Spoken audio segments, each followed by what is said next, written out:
الهانم بقى، الهانم اللي طالعه لي عامله لي اغاني على نظام الطيبات. انت مالك ومال الناس؟ الناس تاكل زي ما هي عايزه، تشرب زي ما هي عايزه، تتبع بقى نظام الطيبات، تتبع نظام ابليس، نظام الشيطان، نظام عفركوش. انت مالكيش دعوه. طالعه لي حاطه لي اهو الخضره اهي، حشاش الارض، وعامله لي صينيه مكرونه 5 متر و5 كيلو سمك، ما مالكيش دعوه بالناس. انت مالك ومال الناس؟ انت عايزه تطفحي سموم، اطفحي.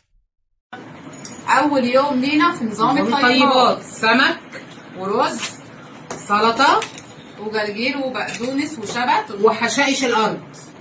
بس هي مفيده والله العظيم. وده سمك سردين الدكتور قال عليه. دي مكرونه. واول يوم والف رحمه ونور تنزل عليك يا دكتور ضياء. والفيديو ده صدقه جاريه على روحك. اتفضلوا تعالوا كلوا. اتفضلوا. السلام عليكم.